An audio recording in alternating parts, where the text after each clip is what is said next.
Good evening, and welcome back to another episode of Smoke and Mirrors, presented by the Sports Hit List. I'm your host, Stephen Polius, alongside Declan Krogman and Greg Polius. And we have a really special episode in store for y'all today. But before we get into it, as always, I want to know how my co-hosts are doing. Greg, sir, you looking good with those twists? Thank you. I try. Shout out to my wife. How are you doing, Steph? Let's do that. That is nice of you to ask. I appreciate that. I'm doing really well, actually. Thanksgiving was amazing. It was cool to be on earlier. The food was great. Shout out to our younger brother Garrison. He threw down in the kitchen, really put it together. Gary, appreciate you. Food was great, and then this weekend was amazing. We had a great birthday party, as Greg, I know you can speak to as well, for our aunt Rebecca. It was phenomenal. So it was a great weekend. A lot of food, a lot of drinks, a lot of liquor, a lot of partying. But I'm ready for today. Like I was building up to this. But Deck, how you doing, sir? Good, man. Not so happy to not be home anymore. It was a nice 5 days. But yeah, that's right. Back under the bed in the bunker. Yeah, back in the trenches, man. We're back in the trenches, and we're ready to go. So happy to be back on the air. Obviously, we have 80 different things to cover today, so I'm looking forward to it. Oh yeah, we do. But Greg, you didn't get to tell us how you doing. I'm excited, man. I am very excited to be home. Because a little bit, but yes, I was in Texas. I'm excited to be home. A little cold for my liking, but a little. Is brick, bro. Don't lie. The people that aren't living in New York, it is brick. Listen, I don't even think that's a fair assessment at all. I got off the bus coming back from up here, and I was like, this weather is nothing. It is weak you're compared to up here, bro. Yeah, like, it is downstate. Up there. Yeah, I'm immune to New York City weather at this point. Downstate, it's really not that bad. You guys will be wait until the snow comes, bro. You're about to be. Yeah, well, the snow came when I left for Thanksgiving. Snow was on the ground. So. Nasty stuff. But yeah, Greg, you doing well though? Yeah, I'm doing well. Happy to be back. Excited for today's show. Very. Yes, sir. It is exciting, right? Because like for a while now, we've been talking a lot of football, a little bit of basketball, sprinkling some baseball, but it's been an exciting, like last, I would say 48 hours even, maybe say 72, tack that on there. And there's so much to cover in baseball right now with free agency ramping up the way that it has, to a point that we needed to bring in our insider to really give us a gist of what's going on with all the moves that are happening. So a favorite of the show, we brought back Andrew Kahn, our MLB insider, to talk to us about what has been going on with free agency. Kahn, how you doing, sir? What's going on, boys? Glad to be back. Thank you. What up, AK? What's up? Yes, sir. And so, I mean, there's a lot going on in free agency, but we got to talk about these Mets, right? Like, hard not, right?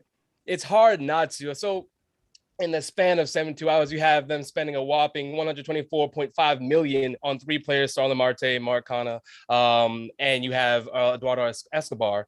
But the biggest signing being Max Scherzer, which was locked in today, and that is something that was spoken about leading up to this, that it was a possibility. He spurned us, obviously, when he went and signed with the Dodgers earlier in the second half of the season. But let us know what is it that you know about this particular signing and that went into it. All the signings, but I want to start with Scherzer though. What went into the signing exactly? So from what I heard with my guy on the inside, Scherzer never told his agent that he wanted to stay away from the East Coast. What he told was last year with his back issues and his shoulder issues, he wanted to go to the West Coast because it was warmer, just so that he could, during a playoff, not have to worry about his body feeling the aches and pains, which obviously he knew about dealing with those in Washington. Another factor people ignored was the fact that he lives 30 minutes from Port St. Lucie. His quick drive to Port St. Lucie. I don't think that was spoken about enough in regards to him coming to the East Coast. Mm-hmm. I just thought it was, I think it was a lot of lazy narrative out there about him vetoing the Mets and the Yankees. I think it was simply that he just wanted the best chance to win. LA was obviously the prohibitive favorite, and he wanted warm weather. What went into it also was $43 million a year. Boy, they spent they spent what they needed to, honestly. And some people might say overpaying for a 37-year-old, but if I'm not mistaken, his ERA last year was his lowest in his career. Yeah. If I'm not mistaken. He actually, when he went to LA, put together his 10-game best consecutive 10 games of his career. At So 37. Yeah, I mean, you could say that the age, you don't pay that number for a guy that old, but he's not really slowing down. His velocity didn't go down. Yeah. The break on his pitches didn't go down. His spin rate didn't go down. So it's not like you can say he's fallen off a cliff. Great. Did he get a little tired at the end of the season? Yeah, but you could attribute that to he pitched on short rest X amount of times. He came out of the bullpen in the playoff. Yeah, guys are going to get worn down. Did I think 43 was warranted? Absolutely. The risk is worth it because you're pairing him with DeGrom, which could arguably be the best 1-2 punch. All of baseball, really. Their combined WAR just between the two of them last year and DeGrom missing half a season is higher than 14 other combined rotations in all of baseball. So we're talking about the Mets, right? I have to pinch myself. Hold on.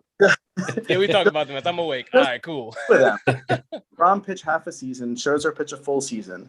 Just their WAR was higher than 14 teams' entire pitching staff rotation. Insane. It's absurd. And the best F WAR of any two starting pitchers since 2015, Scherzer's 1, DeGrom is 2. Yeah. So just for those viewers out there don't know, can you let them know what F WAR means? So, I mean, WAR in general, it's wins above replacement. F WAR is it's one of those, like, I don't want to say made up stats, but it's what people look at nowadays. It's kind of like a fielding independent. It's kind of independent of what your other circumstances are. So let's say you put DeGrom, DeGrom didn't have the wins, but his WAR is sky high because of all the other factors attributed in. When you talk about, his team defense was awful. His team couldn't score runs. All his peripherals are off the charts. But, you're not going to see the wins in the stat line. That's where WAR and all these other sabermetrics come in. Going back to the $43 million figure, from the guy I spoke with, going back to the Dodgers they didn't come in second in the bidding. The Angels had the second highest bid. Really? Wow. The Dodgers are coming. Look at them. Look at the Angels. I think they're going to be in on Stroman. Con, can you confirm this, or is it? We're moving fast. Oh, not yet. I just wanted a Stroman name out there is interesting. No, it's a good question. Something to do with the Mets. I've got all night on this one. I cleared my schedule. I love it. So with Scherzer, from everyone I talked to, even the Mets current PR guy, the Dodgers were third. The Dodgers were content in the fact that they were going to lose them. And the main reason is they have that kid Pepioid and the other kid Miller, who they both project to be Walker Buehler-like. Okay. So they lose those guys. The Angels, from what I heard, they were right up there with the Mets money. Competitive. Yeah. It was a competitive price. So Scherzer was getting 40 plus any way you slice it. His starting 40. Okay. I remember a few weeks ago I saw that his starting point was 3 years, 120 million. So 40 off the bat was the starting point. I think the Mets adding that third year is what did it for him, as well as the Dodgers saying, okay, go. I don't think the Dodgers made a competitive offer that he liked, and the same thing with Seager. The Dodgers weren't second in that either. Interesting. Well, I want to say this for the fans at home. I know we've been throwing out the annual value, average value for his deal, but it's a 3-year, $130 million deal, and there's an opt-out in the third year. So Max is going to be opt-out after 2. After 2, I'm sorry, he said 30. Yes, you're right. Opt out after 2. So 2 years after those first 2 years, he has an opt out clause. And I don't think he'll exercise because he'll be 40, and no one's going to give a 40-year-old over 43 million. Yeah, I mean, maybe. And you said he's like, a short drive from Port St. Lucie. It helps for spring training. I imagine at 40, if he does take the opt out, it's more to convenience at that point, right? Whatever would be convenient for his life, potentially. At that point, let's be honest. The Mets are paying for the first 2 years of the contract. Yeah, 100%. They're paying for the front end because it also coincides with DeGrom's contract coming up. Yeah. So that's going to be interesting negotiation there. Yeah, I mean, if he stays healthy, he might be a $50 million guy. My thing is that when they negotiated for DeGrom and they got that deal, we all looked at it and said, well, he's worth more than this, but he still signed. And to see how he's pitched since then, he's going to be older, so that's the one knock on him. But the way he's pitched since, really, he deserves that money. He deserves more than a Scherzer. Yeah, I think the stat I saw was he's pitched to almost triple the value of that contract already. Some third number. Wilpons. They lucked out. They lucked out on that. We all did, didn't we? Because we could have easily lost him.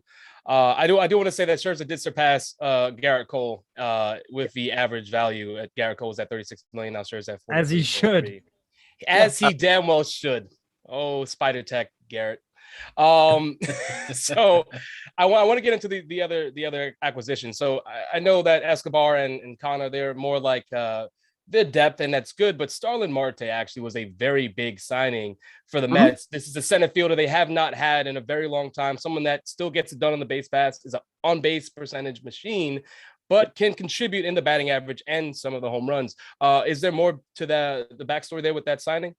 So Marte, Sandy's always loved Marte. I think we can track that back, a handful of years. He's been trying to get Marte, and he finally got him. I was shocked to see the figure. I thought a little more because I saw the original, I think was he wanted $100 million. I mean, I was floored that he only got 78, I think it 78, was. 4 years, 78. I mean, if you ask me, that's a steal. Like, so what's crazy is that's lower than the qualifying offer. Yeah, and that's what I was saying. Yeah. And to get him at that value for what he's able to do on the field, like, and this is I'm not saying that this guy was Starlin Marte, but in terms of comparison for Met center fielders, we haven't had a guy with this type of speed that could play defense and hit since Roger Cedeno, really. Yeah, so I like Beltran. I loved Cedeno. Beltran was after. I liken the contract a bit to Granderson. They're buying him after a pretty big year to place. That was 3 years, 39 or was it 39? I believe it was with some incentives in there. The only knock I will say on the Marte contract, and I love Marte. The only knock I will say is his game is largely predicated on speed. Yes. So those first 2 to 3 years he'll be in center field. That fourth year, he'll probably be out in the corner. You're paying for him off his greatest stolen base season, so you're expecting some regression there. But all in all, I think the contract is a steal because you're paying for the front 3 years. That last year you deal with it when it comes, but the guy gives you something that they didn't have. They didn't have speed. That we haven't had for a long time, very long time. I believe Marte's stolen base total himself last year was higher than the Mets' entire team. I believe it. And it was 47 last year. So. And what's ironic, what you say with us expecting regression in his stolen base department, it's still going to be better than whatever we got last year. Bingo. And himself. What it also does is it pushes Nimmo to a corner where his defense will be even better.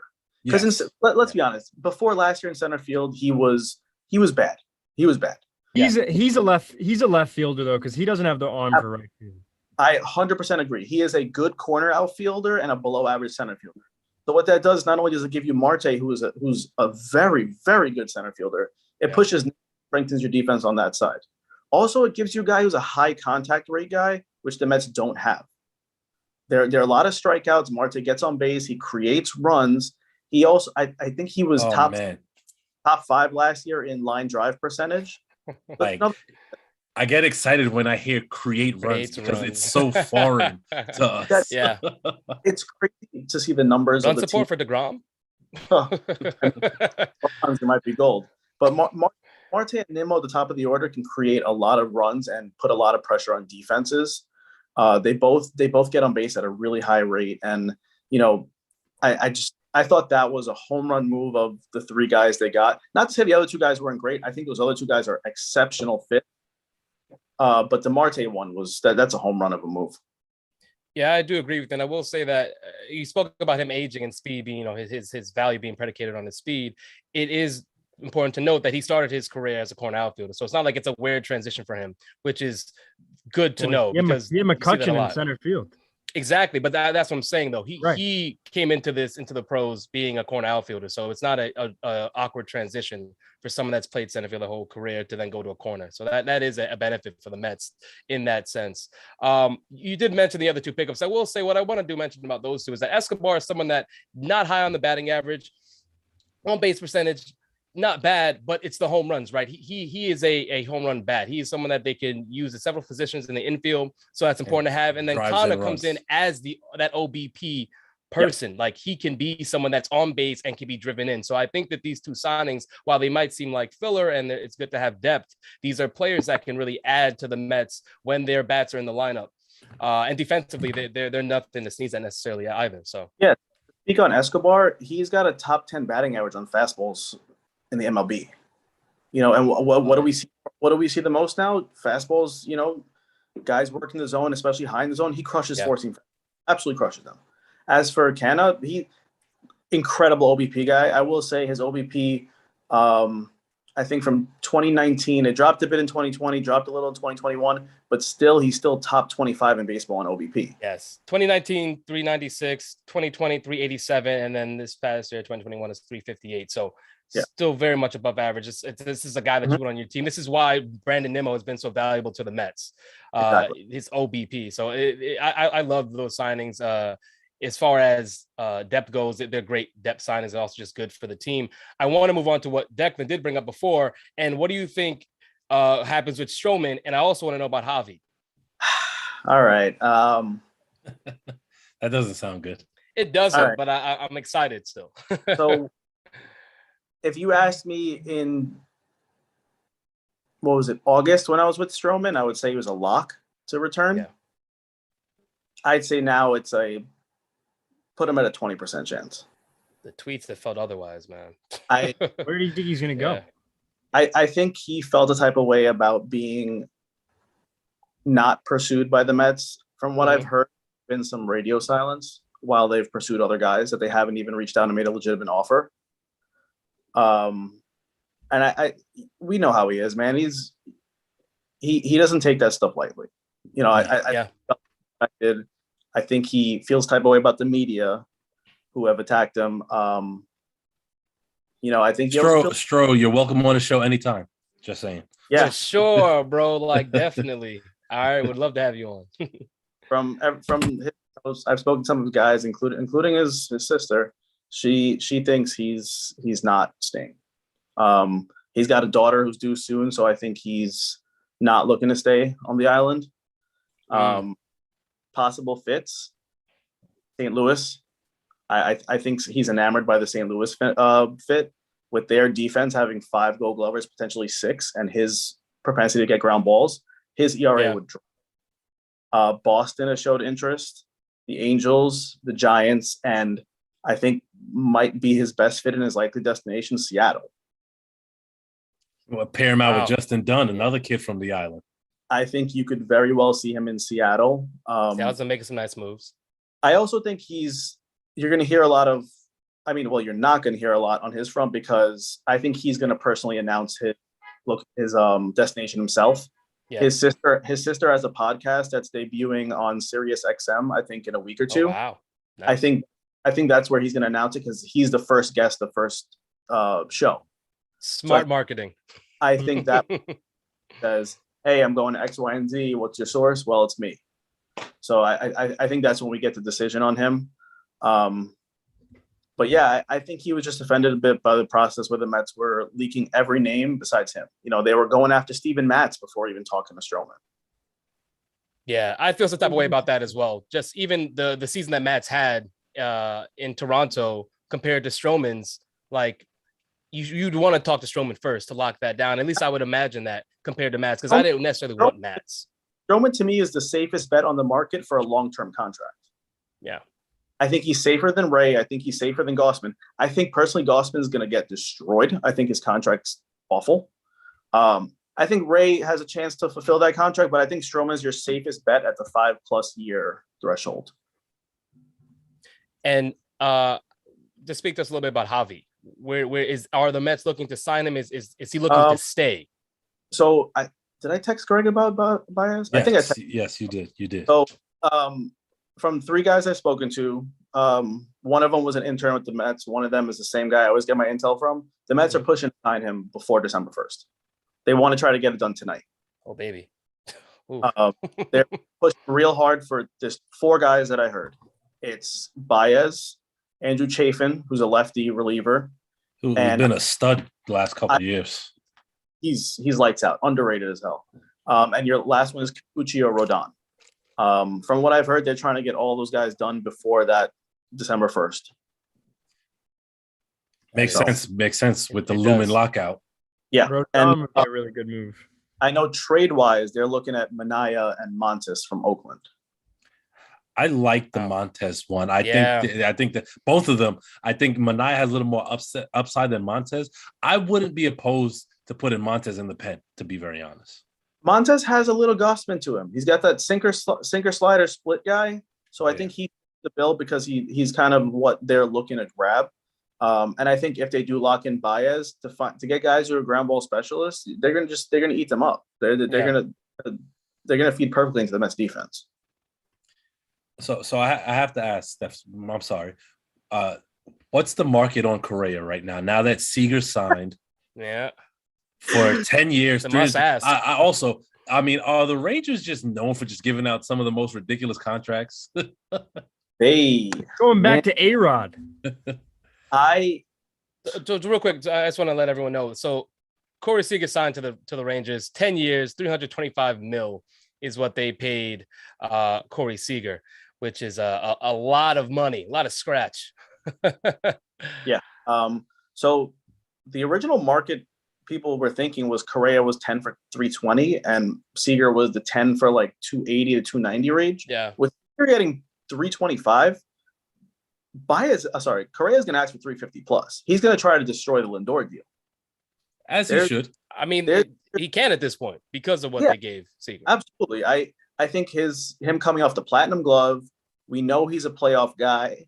We know he can play in the big market and he's got the moxie to play wherever. Yeah. His floor is 350.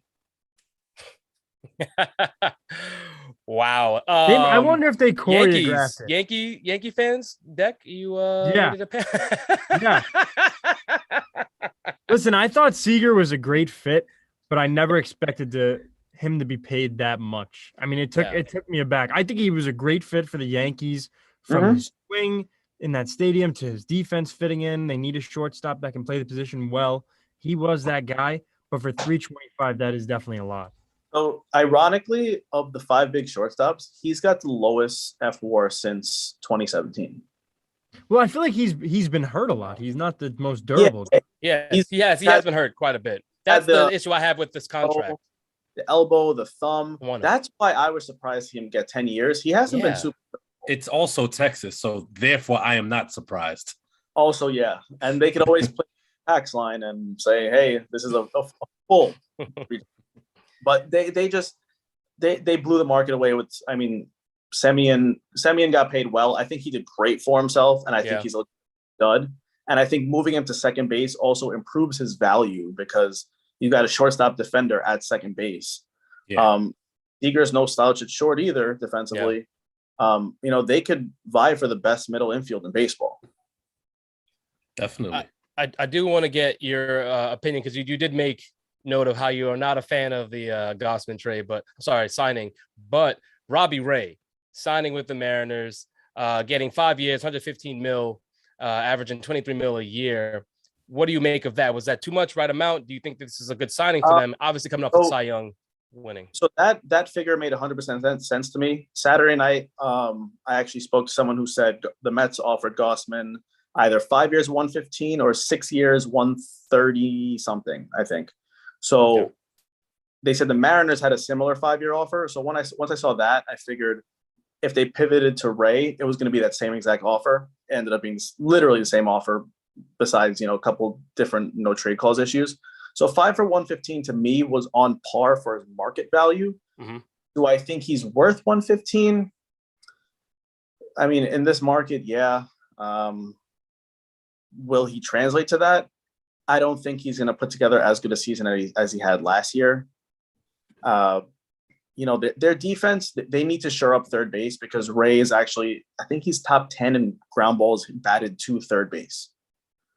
Currently, I think they can put Ty France there, who's not a good defender, or Dylan Moore, also not a good defender. But JP Crawford is at short. I expect Seattle to be heavy on the Baez market or in Story as well. So, and Chris Bryant's another one I think the Mariners are going to go hard after. I think they land one of those superstar hitters. So that would help Ray tremendously at third, defensively. But I don't think he'll justify the 115. Wow. I mean, I think that's fair. I don't think that's like out of pocket to say that.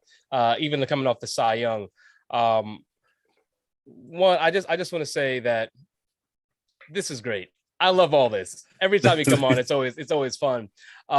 It's more fun because the Mets have made moves, and I just want to shout out Steve Cohen real quick because the man said that his pockets are deep and he's showing it. And money is not an issue. To be a fan of a franchise that has not spent at all with the Wilpons, to see this coming out in free agency so early I can't, like I said, I pinched myself. I did not believe this was real. It did not feel real to be able to acquire Max Scherzer, to spend the money they did on Marte, Canna, and Escobar. So that's been phenomenal for me. But on the other side of town, we have another franchise that hasn't really done anything yet. And my question is really, I want to know. Got Jose Peraza. True. Oh, I'm sorry. I didn't even hear about that. I didn't even hear about that.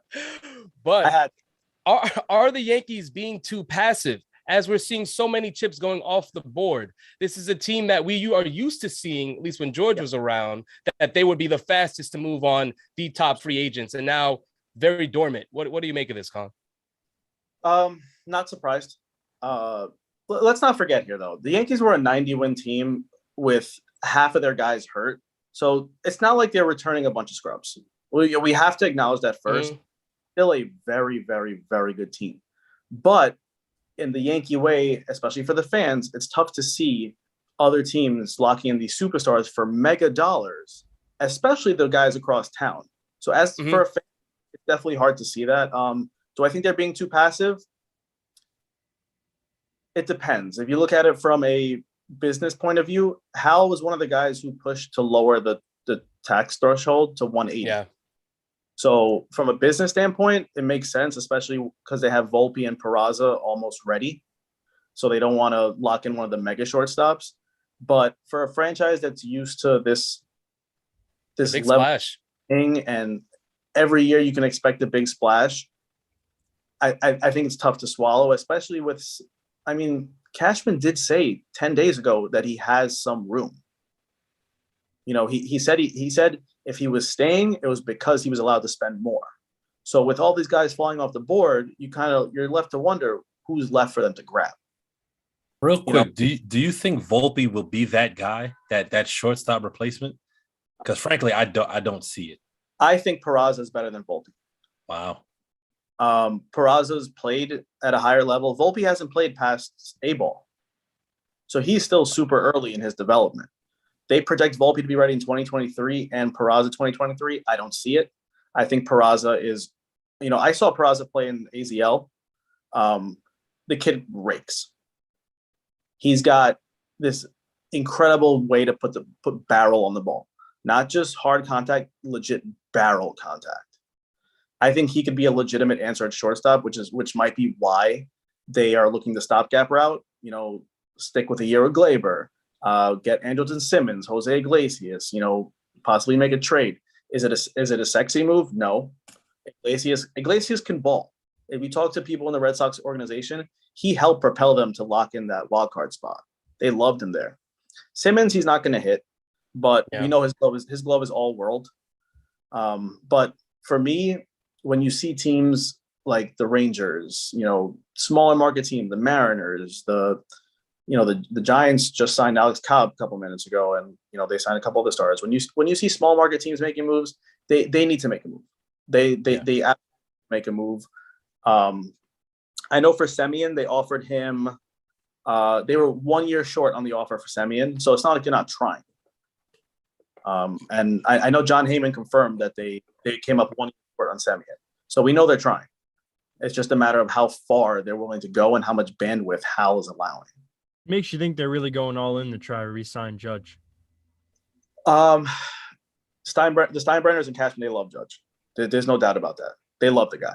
His ceiling, we know his ceiling. It's an MVP. His health is what's scary. To me, I think their play is Olsen and one of the starters in Oakland, with plan B being Rizzo. They whiffed on Stallings today. I know they were trying to parlay Gary to Miami and then grab Stallings. They whiffed on that. I could see them pivoting to Yan Gomes if Gary is DFA'd. He needs to be DFA'd at this point. Yeah. Well, they're saying if he's DFA'd, the Mets are going to be one of the first teams in line. Why? I love it. What I read. I'm so happy. Read, Greg. And that is probably the worst possible thing I could have heard. What? Yeah. We already struggle defensively with McCann, in my opinion. There's no reason to bring him to a National League team. I think the Yankees hold on to him for a year. It's hard to not hold on to a catcher making only $6 million. I think he's going to get. I mean, Yan Gomes is asking for $10 million. Come on, Stallings, $7 million guy. He got traded. I think they should take a look at Alfaro. Alfaro would be a nice fit for the Yankees, and Miami is reportedly stopping him, or they might non-tender him. Alfaro would be a real nice guy to have. Better than Gary, that's for sure. Yeah, I mean, there's a good chance that we've got some Sunday League catchers as good as Gary defensively. Garrison Polius is better than Gary Sanchez defensively. But I know Yankee fans are getting very frustrated. But here's also the thing with Cashman. For all these years, we've seen it. Cashman is quiet. He lays in the weeds, and boom, Stanton. Boom.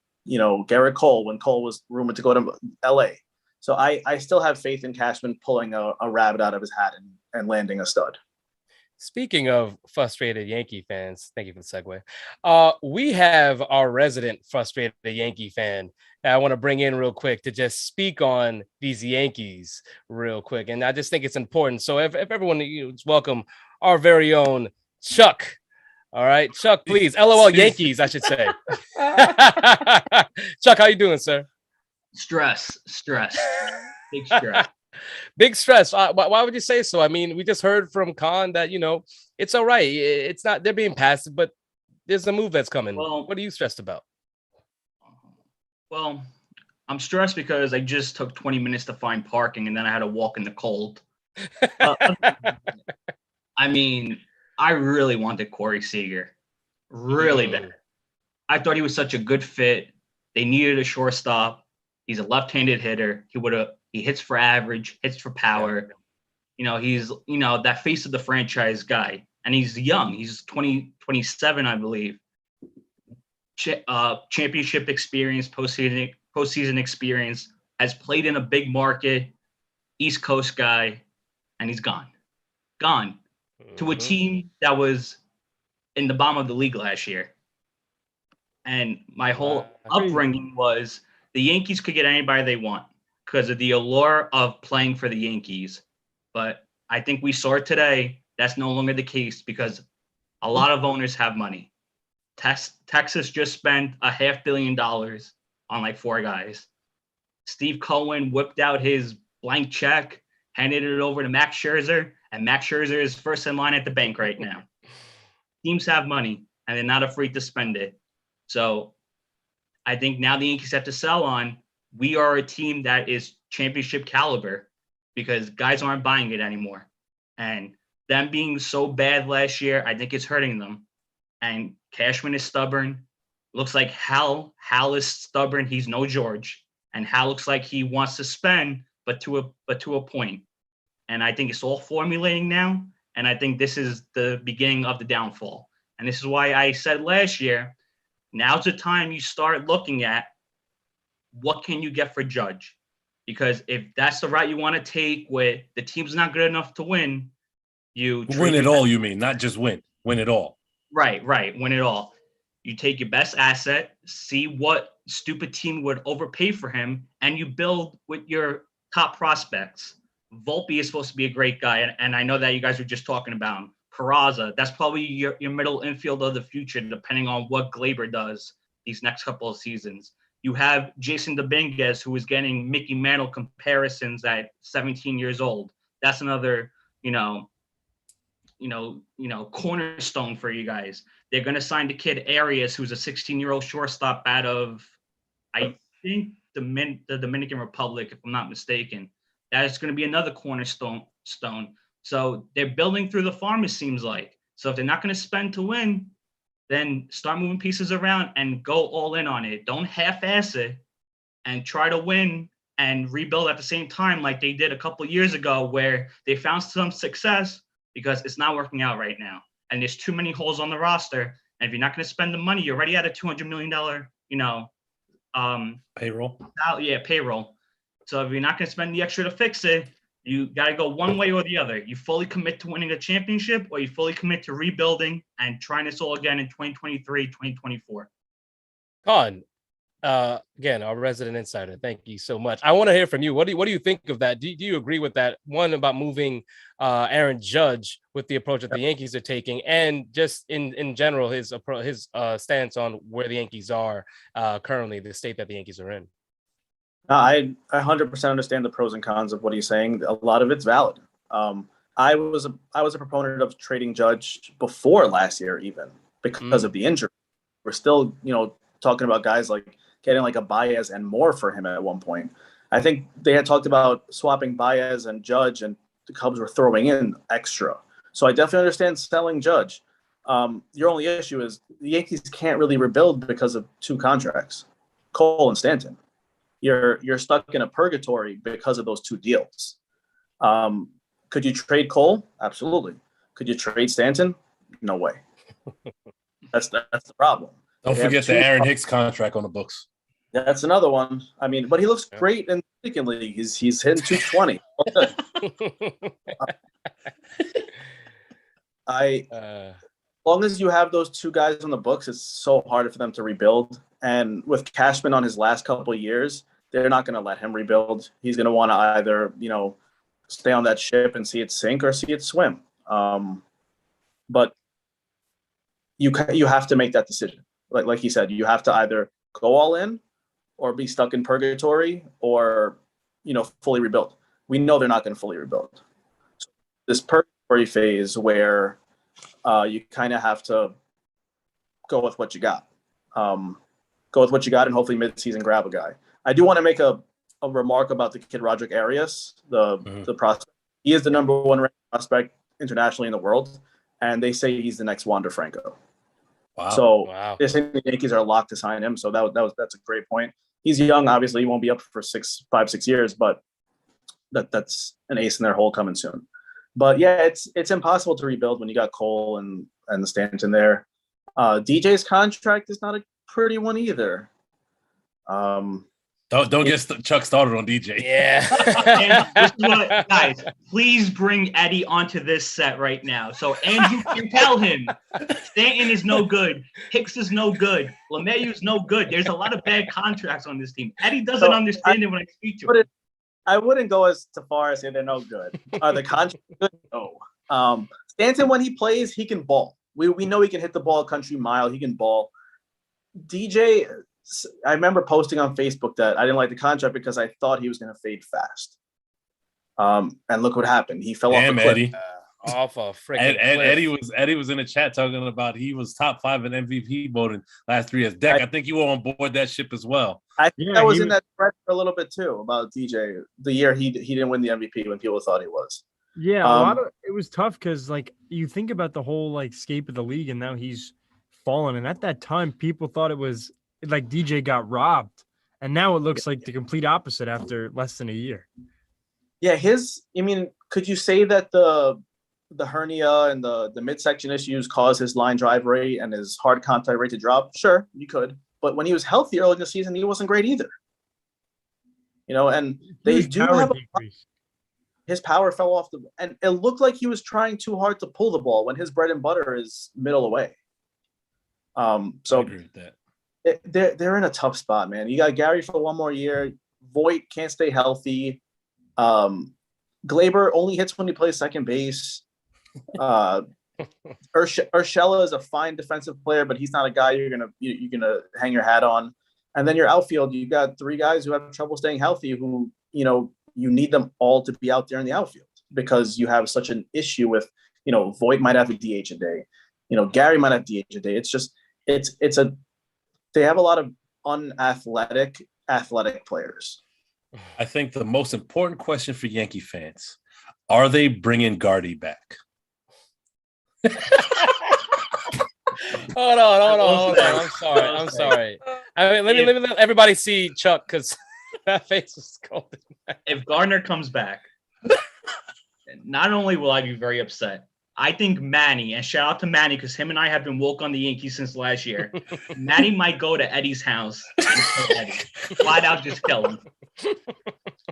Like, enough with this guy. Give him the hands? Yeah, enough with Gardner. I just got a text from a buddy. He said that Baez's number has come under 200 million potentially. Really? And he said, I'll read it. Nothing done or concrete, but something could get done by tonight. The Mets and Baez are working towards a deal. He could see it done by tonight or tomorrow morning, similar to Scherzer. But it seems like the sides have bridged the gap from the 210 down to under 200. Y'all heard it here first. Yeah, Smoking Mirrors. Smoking Mirrors first. AK, appreciate you. So I actually I do want to get into that really quickly or in a little bit, but Deck, I just want to give you a chance. All right, there's been some slander of Yankeedom, as I believe you would consider it slander, because I don't think you would friendly fire too. Yes. So Deck, I want to give you a chance to speak to it right now, because there has been a lot of conversation in the hit list streets, specifically in the baseball chat, when it came to how passive the Yankees were being. Manny was calling out the Yankees. You didn't necessarily agree because you thought it was early in free agency. But I want to give you a chance to speak to it. Are you in agreement with what Khan and what Chuck are saying, or do you kind of have a different take on this?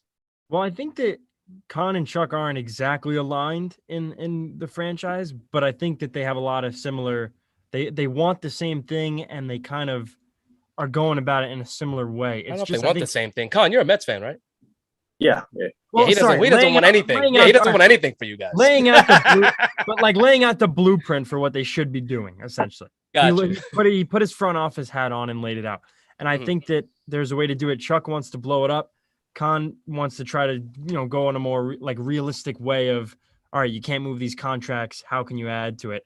But I think at the same time, Chuck wants to add to what they have now, and he wanted Corey Seager bad. So I'm in the camp very similar to theirs. I think that they were a little too passive.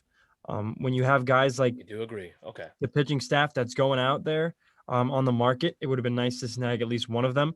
I like Robbie Ray. He's also a little Eric Bedard-ish, so I'm not sure if I wanted to go that route. Really brought that back. Name drop. Not bad. Yeah. But I think that a little too passive, but also the Blue Jays division, what they did, I don't like too much either. I think that they lost a lot of guys, and I originally predicted Correa would sign there.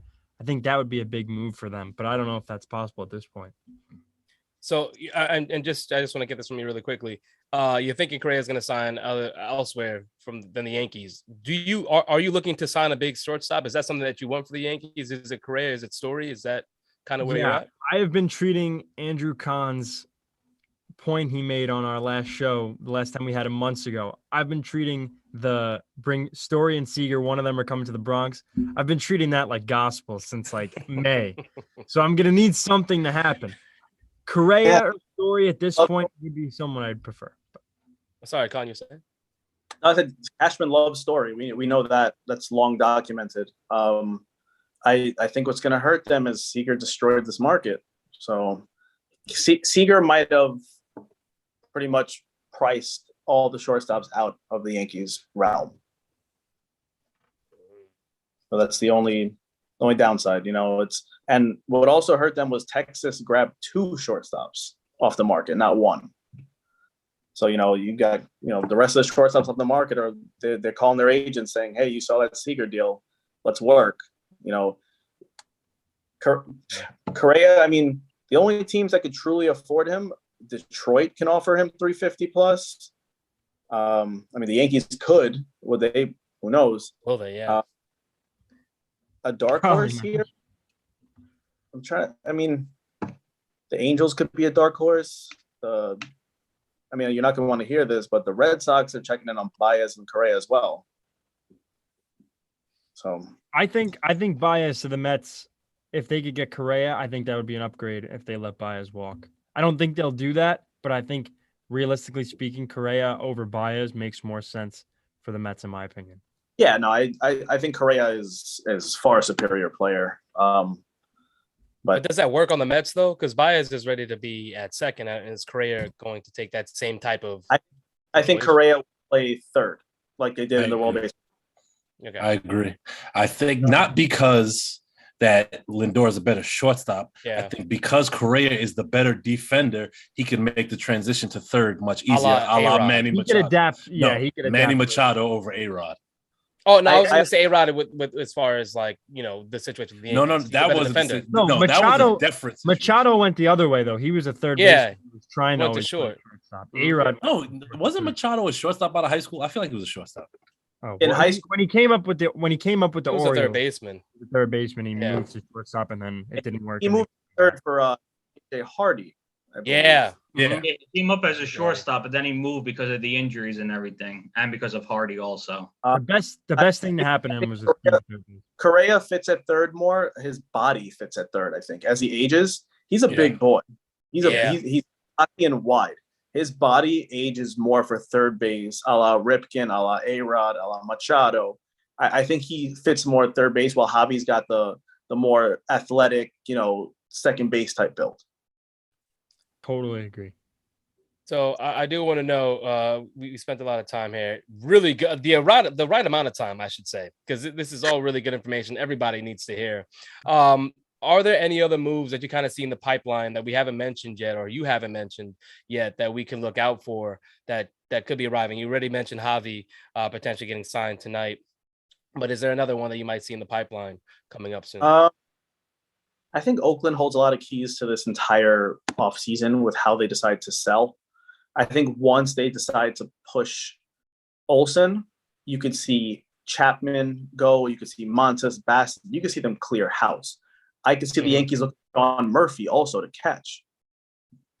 As for what else is out there, I mean, what's left? No, Correa kind of dictates the market.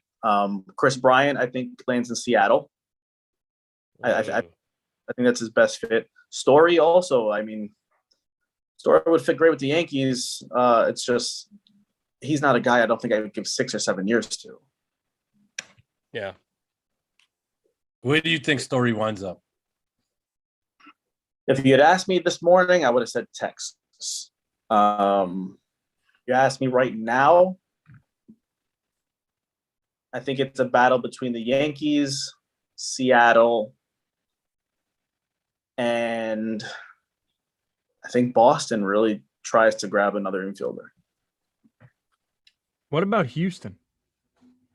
So people are saying Houston is in the market for a center fielder and a shortstop. I know they call the Yankees on Gallo. Wow. It just depends where they want to go.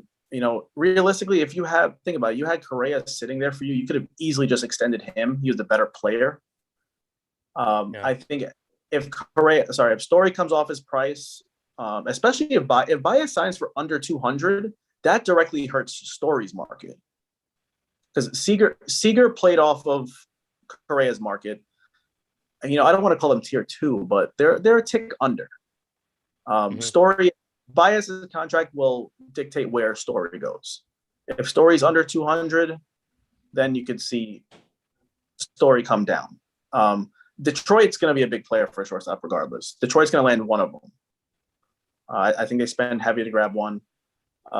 Don't be surprised if Miami throws its hat in the Correa sweepstakes either. Miami, Kim Ng and Derek Jeter, they want a big-time shortstop. They whiffed on Marte, but don't be surprised if they jump in on Correa. Nice. This is again, I gotta thank you, AK, because all of this. And again, a lot of firsts you heard on Smoke and Mirrors. You guys tune in here for all your updates. a lot of the people that are viewing right now may not realize it, but there were a lot of gems dropped this episode. And as free agency continues, when you start seeing these clips come out, you're going to know, you're going to realize it. And real quick, I just want to know, anybody else on the panel, you have any other questions for Khan? Because this would be the time to ask. But if you don't, I want to say, Khan, real quick, can you drop your Twitter handle so people can know where they can find this information outside of here?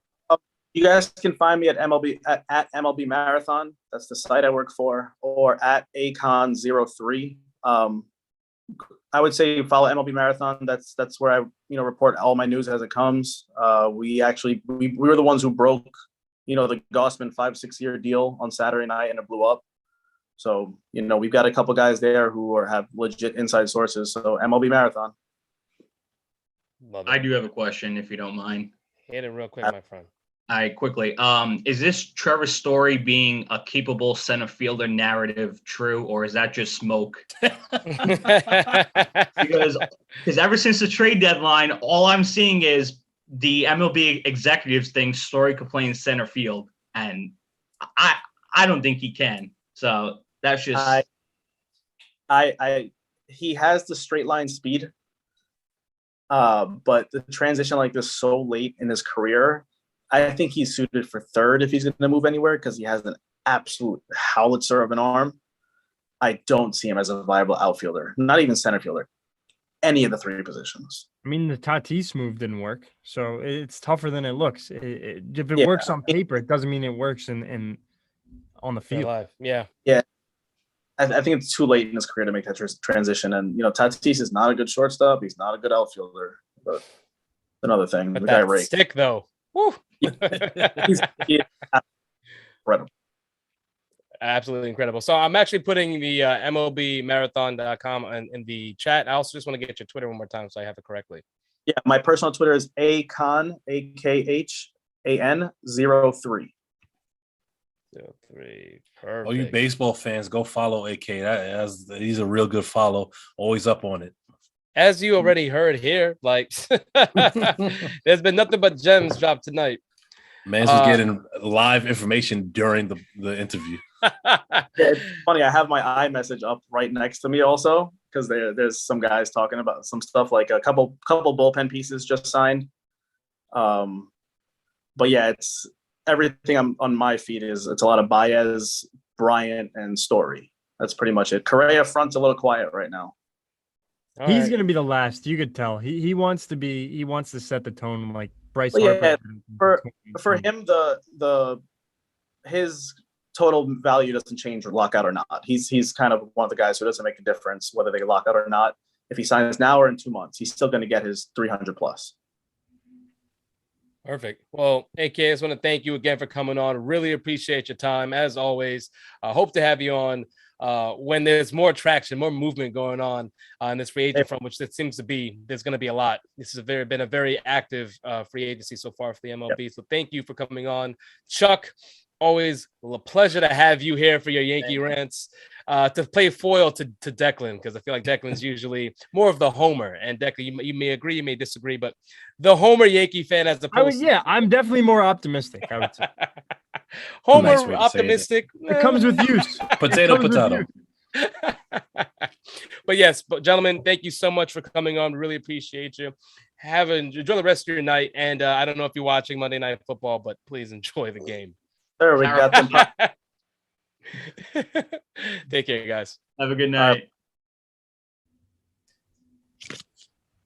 All right, gentlemen. So that was a longer segment than we planned. So unfortunately, we're going to have to move past our recap of NFL Sunday, which there were some games that we wanted to talk about. However, we will move on to the top 5 quarterbacks that we have for this week. And Declan, I'll start off with you. Who are your top 5 for this week? Because I imagine it's actually shaken up quite a bit. Yeah, absolutely. At 5, I have Matt Stafford. At 4, I have Kyler. At 3, I have Josh Even after Allen. not playing for 3 weeks? 3 weeks? Kyler Really? gets 4? Listen, well, I still keep him in, and here's my Please thing. Explain. I think that while it was so volatile early in the season, mm-hmm. the whole thing with how Stafford's been terrible the past 3 games. Mm-hmm. Prescott's been bad 3 out of 4 games. We've seen a big drop from them two to the point where it was all everyone jumping ahead of everybody while, if Kyler was out a game or two, he was out to 3 games. And in those 3 games, Dak and Stafford have done nothing but drop their stock. So that's why I have Kyler in. Okay. All right. So like he hasn't hurt his stock. So you Correct. Can keep him at 4. All right. Pretty much. That. Yeah, that's just the way I looked at it. A lot of this is selective, but that's why just wanted an opinion. Just wanted to hear the explanation, rather. Please. Yeah, totally appreciate it. But at 3, I have Josh Allen.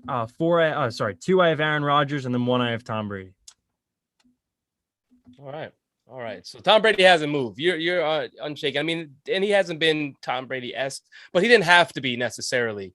I'm staunch. I'm staunch on that. I've always been sick of the Brady overreactions throughout the years, and I'm not gonna I'm just not gonna fall into that trap this year anytime soon. All right. Look at the time. Look at this smiling face. This is about the time he gets hot every year anyway. Listen, the last 2 Super Bowl champions were 6-4 and 7-5. So really, it could be anybody at this point, and that's why the NFL is king, because of the parity in the league, in my opinion. Although baseball does mirror some of that parity. True. Greg, top 5. Hit us with it. So, I am going to drop Lamar out of my top 5. He played awful. Even though Stafford has not played well in the 3-week, he has picked up some garbage time numbers. He's still in my top 5. I'm going to have him at number 5.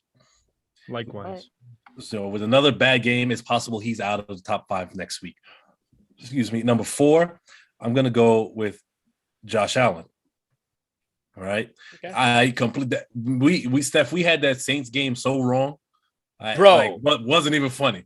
Whatever hope we had, the Bills dismantled it in like the first 3 minutes of the game. I think I did mention that Josh Allen could be upset and like looking to prove himself in that game, which to me, I was not expecting the Saints D to lay down. I haven't laid down like that, but Stephon Diggs did a number on Lattimore. Oh, Marshawn Lattimore. Yeah, I didn't see that coming either. He got him. Put him in a blender. He needed, it was Kevin King-esque, but I was very upset, Greg. You say this, you had the Saints game wrong. I mean, midway through that Bills game, you were typing in about how Allen already dropped this week because he threw 2 interceptions, and then he goes off and throws 4 touchdowns. Like I said we had it wrong, clearly. Yeah. But at number 3, I got Tom Brady. Tom Brady, fall from grace. Yeah. Wow. He hasn't played well I have him on my fantasy team. He's the reason I lost to Declan this week. Him and Leonard Fournette. So the fantasy Leonard Fournette, yeah. I was gonna say Leonard Fournette is the reason. Fantasy is the reason why you've dropped Tom Brady. Is that no. That's not the reason. But he hasn't played up to the standard that he was playing at early on in the season. We have some breaking news in college football. It's a head coaching change up that you weren't expecting. It's not Oklahoma and USC. Notre Dame's Brian Kelly is expected to be the next head coach of LSU. Wow. I had to drop that in, Chuck. Man, Chuck Garrion. I wonder if Garrison's up right now. Yeah, I wonder how he feels about that. So it's expected, but I thought that hit the presses pretty quickly. It's really early, I feel like, to announce that. But I thought you know what? We're talking football. That's vlog worthy. That's vlog worthy. I feel like Garrison we deserve a vlog from Garrison. So Garrison, if you're listening, let us know how you feel about Brian Kelly as the next coach of your Bayou Bengals. But at number 2, I have Pat Mahomes. I think he's prime. He is prime to go on that run. And as far as the numbers, though, even though he wasn't playing well, he was still putting up numbers, which is kind of crazy. And he's still like 2nd or 3rd in the league in passing yards. He's up there in TDs. I like number 1, I have Aaron Rodgers. Aaron Rodgers that too. Went out and said, F you to all the haters. That's what he did against the Rams at Lambeau on Sunday. It was just the sheer precision of the passing. You can't not play perfect football and beat Green Bay Packers in Lambeau Field. I'm sorry. I love the Mahomes my pick. list. I love the Mahomes pick. That's something where I know Mahomes is going to wind up in my top 5 next week, and it's probably going to be for Kyler after all that anyway. Let's hear it, Steph. Yes, I'll give you mine. So the both of you great list. I do like the selections on your list. However, I'm going to go elsewhere with my fifth overall quarterback right now is going to be Carson Wentz. And I'm picking Carson Wentz as a more of a sleeper. I just like how Carson Wentz has played. He's someone I didn't expect to play this way. I was expecting I love this turn of events from the beginning of the season. This was not your tone. It was not my tone. I was expecting Joe Burrow or something. Joe can't make it in just yet. Joe had an appearance once upon a time, but I'm gonna give Carson Wentz the flowers this time around. He just is playing a lot better than I expected against a Tampa Bay team that, yes, their secondary is exploitable, but he had he'd have the 2 picks, but 300 plus yards. He put down the 3 TDs. Like, he is someone that is helping this Colts team win, and he's been more impressive than I was expecting, especially coming off of his stint with the Eagles. So I got Wentz at 5. I got Stafford at 4. Had to drop him. He's been 2. Him and Brady 1 and 2 is pretty much what I was rocking with this as long as we've been doing this. But it's the last 3 games have been very telling. I know he's dealing with some back issues. That's what has been mentioned. A lot of aches and pains have affected him, but I can't with a good conscience choose to keep him at 2. So Josh Allen at 3. Dropped the ball when we spoke about him Thursday. He showed us that he can go up against a really good defense and play and ball out, really. And shout out to Stephon Diggs for showing up, because I said he wasn't going to show up, and he damn sure did. At 2, making his appearance for the first time in my top 5 is going to be Aaron Rodgers. Rodgers' deck was the first one on him. He believes him in it, and we all know what Rodgers can do. It wasn't that I didn't believe he couldn't do it. He just hasn't done it yet. But I really like how he came out and balled. So Rodgers at 2, and my number 1 is going to be Tom Brady. And Greg, I know you dropped him, but he didn't have to ball. Like, you had Leonard Fournette doing a lot of the heavy lifting for Tampa Bay. I just think that Tom Brady is going to do what he has to when they need him to. I agree. Ultimately, just as you say, Fournette carried Tom Brady. Peter's in the comments. Shout out to Peter. Said that JT has been carrying Carson Wentz. What do you say to that? I say that Carson Wentz has a really good run game for the first time in his career, and he has benefited from it. Yes, I agree with that. But the thing is, when you say something like, oh, well, the running game has ballooned Carson Wentz's numbers, very often when JT has 185 yards, Wentz isn't throwing for much, right? He just has to not mess up. And I do agree with that, because you have a lot of those games recently from JT. But against Tampa, JT didn't have a JT game. Right. And I know they lost, that they still called it out, and I understand that. But I did see, outside those 2 picks, that Wentz wasn't this floundering quarterback in the pocket. He still managed to get the touchdowns for his team. It was a close game. I'm saying he threw the ball down the field a lot more than I expected. He did. And this is like my comparison. The reason that I put him in the 5 is because I was so low on him, right, when the season started. I just did not think that coming off of his career with the Eagles up to that point, that he could be the quarterback that the Colts needed to move forward. And JT has been everything that the Colts needed. And Carson Wentz, to me, has been doing enough to have this Colts team in competition. So he outplayed Brady yesterday. He did. Peter, you can stay in the comments. All right. Thank you. And I don't know if you said it aggressively. So petty. You know what it is? No. You know what it is, really? I have no beef with Peter, though. He came in hot in the VIP like basketball fantasy chat, and I like that energy. So I'm just trying to mirror that's that a perfect segue. Can we talk to the people about how you got beat by myself in fantasy basketball this week? Shout out to Dropping Dimes, even with my 3 injuries to all my big men. Yes. So, I did say we were going to be updating this on a week-to-week basis. Yes. So, Dropping Dimes, did you win assists? I'm not even sure if you did. I did. Okay. I wasn't That's sure. because I picked up Tyus Jones. That was ridiculous, by the way. 8 assists. Okay. So, hold on. When you made that pickup, right, I was looking at who you had. Harrison Barnes didn't play. I'm like, all right, he only has 2 players going. I had 3. I'm like, I like work. I should have this. He dropped 8 assists. I'm like, are we serious right now? John Moran was hurt, bro. I knew what I was doing. Yeah, whatever, bro. Luck happens. I will say you did beat me. My team did have an off week. when I went against Peter, I'm gonna mention you again because you did beat me. I didn't have the numbers right this week. I don't think it was a numbers thing. I just had poor performances. We underperformed as a team. So dropping dimes. What place you in again? Basketball Jones day at work. What place you in again? I don't know after this week. Let me check. I think it's like fifth, sixth, seventh. Is it eighth? It's playoff contention. I know that. Oh, so fifth maybe. That might be where Greg finds himself after this week in fantasy and football. You know what? Suck it, because and Leonard Fournette. That's a stretch. Yeah, you and Leonard Fournette really pissed me off yesterday. No, you're because I started him. Oh, yeah. I mean, yeah. Well, Leonard Fournette beat me in like 4 different leagues, which really irritated. Everything went my way, and I'm not going to detail it because I know better than to pretend like anybody would care about my fantasy team.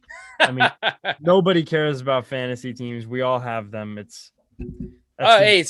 Some people do, because we did have some in the comments saying they'd like us to do more fantasy stuff. So at some point we will. We're just mentioning our teams. Listen, as the son of Brian Krogman, I will never knock. No, but as far as like personalized like I'll never be the guy at a party to show someone my fantasy team. I mean, depends on the party. I'm just not that guy, pal. Well, yeah. I mean, if Ian Rappaport is at the party, then maybe I'll show my fantasy team, get some advice. I was thinking Matthew Berry. But yeah, Greg, I want to shout out. You did win. That would be a better one. That would be better. True. You did get the win. You're in 6th place. I'm in 3rd. I mean, take from that what you want, but congratulations on your win. Now, I want to move on to Monday Night Football, as it's about to start in 5 minutes. Yeah, I may or may not be watching this game as we talk. I love you guys, but I'm selective attention. Well, before it starts, let me ask you. I'll start with you then, Deck. Who do you have tonight, Seahawks or the Washington Football Team? I have Seattle. I remember Russ on Monday Night Football in 2014. I want to say it was like week 5 in Washington, and he absolutely shredded them. And that was when the defense was good. Defense being good or not, I think Seattle is going to do the same. I think they'll win this one around 31-21, around that range. I think it's going to be a 10-point game. I got Seattle with confidence tonight. Yeah, Seattle's not at home, though. Shout out to Heineke, though, because he has been doing an excellent job, and I'm rooting for him. Because I love you guys know how I feel about the late round stories. On any team, I'll wind up rooting for them. Yeah, no, he's done what he needed to as a quarterback, knowing that Fitzpatrick isn't in the picture, and he's highlighted his star receiver. He's given his McLaurin a chance as a stud receiver, and I think that's important as a quarterback. Know who your guy is and feed him as much as you can. Playing into the matchup hand here, I would take him over DK Metcalf. I actually started Heineke over Russ Wilson in one of my leagues. It doesn't matter though, because he had Fournette and Josh Allen. But I don't think Russ is back yet. Even he's thrown, but that finger injury has definitely done a number to him. And with each week it's been better, but it's still a struggle. Greg, who do you have though? I actually got the football team in this one. I just don't think Seattle's that good of a team. And Russ isn't, like you said, Russ isn't where he needs to be for them to win. And they don't have any semblance of a running game. The trio they have is just not Chris Carson at all to look forward to either, which is scary work. So I'm gonna go. I think Heineke's a slinger. He's shown that he's gonna make the tough plays. So I'm gonna go with the football team. Yeah, I agree with you. The burners are off in the kitchen. Russ is not cooking. All right, there's no food to be had. Yeah, he's got the leftovers. Yeah, it was Ciara ran Thanksgiving. Russ Wilson was not cooking at all. Yeah, I don't foresee Seattle winning this one. I'm going with the Washington Football Team. Right? Wow, unnecessary. Russ didn't deserve that. But yeah, I'm going with the football team. I like Heineke. I'm really hoping that that bye week for Gibson did make him healthier. He did have a season high in carries coming out the bye. And I think that Gibson is a huge option for the Washington Football Team to lean on, because yes, McLaurin's there, but Gibson is just very talented. And I think that offense could beat up on a Seattle defense that has not been. It's been very passive this whole season. And that's where I stand on that. I'm on an island. I like that tie up. It should be an interesting game. It's not bad. I mean, if we had you for the Thursday show, you might have taken the Bills and you would have been the one person. Wait, hold on. First of all, I did take the Bills. No. I'm saying like on air. On air, you would have taken the Bills. Who took the Saints? Everyone? We all did. Yes. Yeah. Well, yeah. Greg, myself, and Garrison did. Wow. I thought, as an honorary Polius brother, I thought I taught you guys a little better, to be honest. But taught us better. Oh, love it. It's cute. It's cute. Well, you know what? It makes sense. Don't get in a little passive aggressive cute throw in there at the end of that. I'm not going to let you get away with that. Continue on to the next. It was cute, but I want to say, I do want to say this. You took your lumps, for your Yankees, so I get it. Yeah. You get a little jab in. Hey, Bills, I get it. It's fine. I mean, it may be shocking to hear this. The Giants actually won yesterday, so I had a nice Thanksgiving break home. The Giants and the Jets Hold on. The Giants and the Jets won, and I do actually. This was a question I had put in here because I thought it was interesting. And Greg, I wanted to ask you this: Giants beat the Eagles yesterday. You were on the record as saying the Eagles are a better team than the Giants. Do you still believe it's the case? I want to fit this in.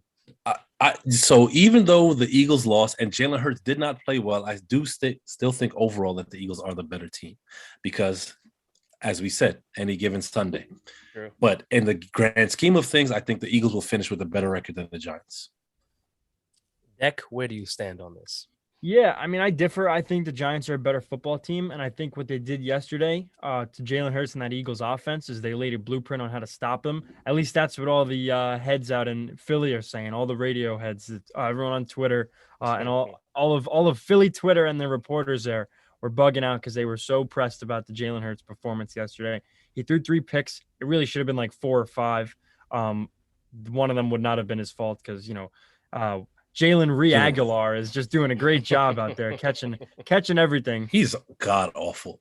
Yeah. He's bad. It's horrible. But that's how they draft, and that's why they're a bad team. I mean, you saw the way their head coach, they fired him after everyone else hired their new candidates. They put themselves in a hole.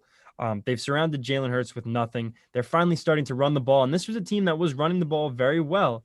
And then ran into a wall that was the Giants defense and completely couldn't figure it out. They didn't have a point on the board until the fourth quarter, and Jalen Hurts didn't have 100 yards until the last drive, which resulted in a 4th and 10 turnover and a Giants win. So the Giants defense really went out and balled. I like the offensive aggressiveness more. I thought the Philly defense was excellent as well. So I thought it was a dogfight of a game, but I do think the Giants are a better team. And I think they're better coached too.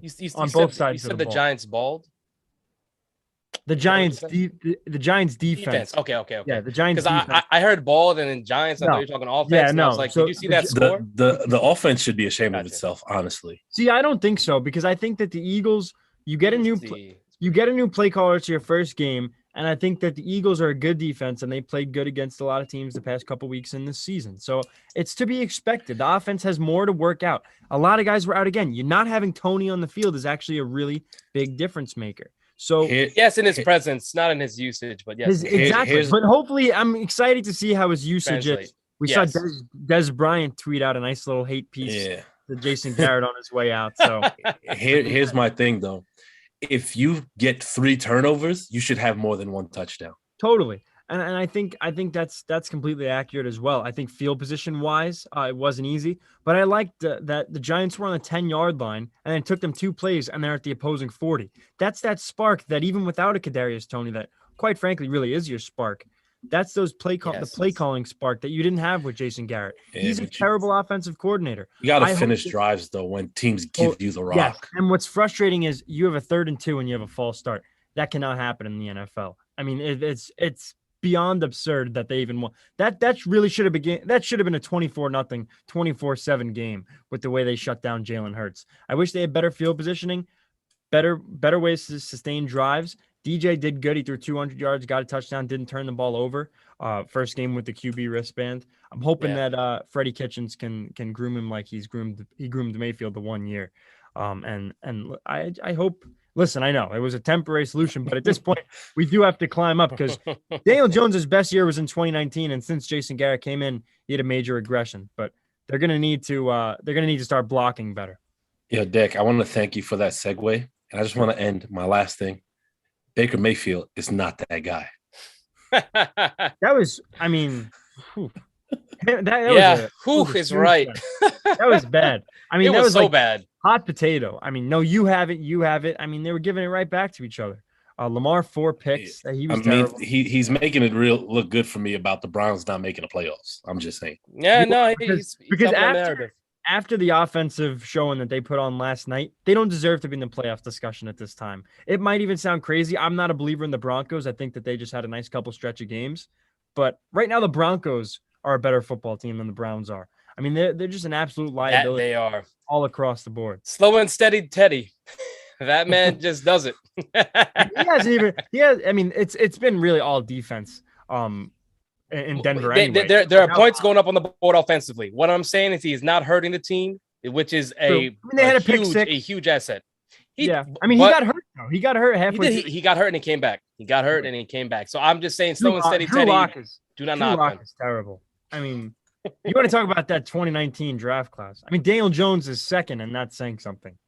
I mean, Kyler Murray's one. Haskins fell off. Locke fell off. Minshew fell off. Hurts is up there as well. Hurts and Jones are very close.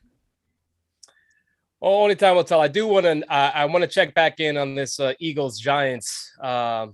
They play again. Debate. And we'll be talking about it because for you and Greg, I just think it's important. I wanted to have that quick aside. I know we're over, but not as over as we usually are. So let me just hit you guys with this. Don't forget to like, share, comment, and subscribe to All Hail Hits content on YouTube, Facebook, and IG. The handle is SportsHL. Again, that is SportsHL. And I just actually remember this. We have Twitter as well. So you could also follow us on Twitter. All right.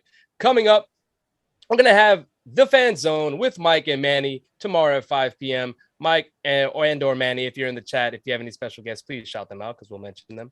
And then we have our Wednesday show, which you guys always look forward to. And I don't know who the guests are going to be on there. It's always a surprise for me. But that is what we have coming up. And then us again on Friday, which you always look forward to. I know. Smoke and Mirrors, baby. Giving you all of the fresh hot takes. And you heard it here first. Sizz. But with that, I want you guys to enjoy Deck. I know you're already watching the game. I have it on my phone actually right now. I haven't pulled it up. I've been I've been holding in a pee for like an hour and a half. You know what? Your bladder. Shout out to your bladder. With that, we'll sign off. I'm your host, Stephen Polius, alongside Declan Krogman and Greg Polius. This is Smoke and Mirrors, presented by the Sports Tip List, and we'll see you guys on Friday.